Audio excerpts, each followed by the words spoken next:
दिनांक 31/3/2026 रोजी मंचर येथील थोरंदाळे पाईनमळा या ठिकाणी दामोदर जयराम मिंडे वय वर्ष 62 राहणार थोरंदाळे पाईनमळा तालुका आंबेगाव जिल्हा पुणे हे त्यांच्या शेतावरील घरात झोपलेले असताना अनोळखी चोरट्यांनी घरात प्रवेश करून त्यांच्या डोक्यात लोखंडी पहारने मारून त्यांचा खून केला आणि सोन्याची अंगठी, रोख रक्कम, मोबाईल असा एकूण 29,000 रुपये किमतीचा मुद्देमाल जबरीनं चोरी केला।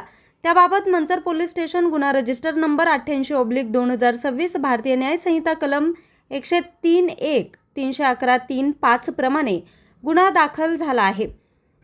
गुन्हा दाखल होताच माननीय पोलीस अधीक्षक सो पुणे ग्रामीण संदीप सिंह गिल यांनी गुन्ह्याचे गांभीर्य लक्षात घेऊन गुन्हा उघडकीस आणण्याच्या अनुषंगानं मार्गदर्शन करून स्थानिक गुन्हे शाखेच्या पथकाला सूचना केल्या होत्या।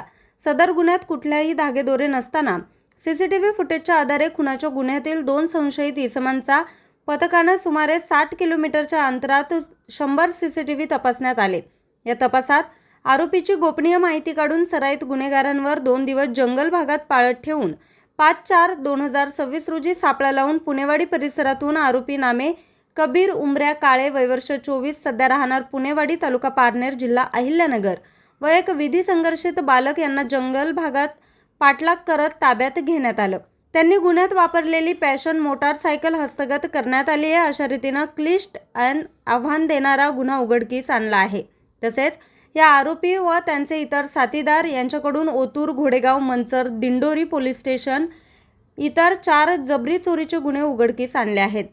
अशा उल्लेखनीय कामगिरीबाबत स्थानिक गुन्हे शाखेच्या पथकातील पोलीस निरीक्षक प्रमोद क्षीरसागर, सहाय्यक पोलीस निरीक्षक Mahadev Shelar, police sub inspector Abhijit Sawant, सहाय्यक पोलीस उपनिरीक्षक दीपक साबळे, पोलीस हवालदार संदीप वारे, अक्षय नवले, राजू मोमीन, अतुल डेरे, मंचर पोलीस स्टेशनचे पोलीस कॉन्स्टेबल हनुमंत ढोबळे, योगेश रोडे, अजित पवार या सर्वांचा विशेष पोलीस महानिरीक्षक कोल्हापूर सुनील फुलारी यांच्या हस्ते पोलीस अधीक्षक संदीप सिंह गिल यांच्या उपस्थितीत पथकातील अधिकारी व कर्मचारी यांचा प्रशंसा प्रमाणपत्र देऊन सन्मान करण्यात आला। बातमी संकलन नितीन कांबळे, मुख्य संपादक, आज 24 तास, मंचर।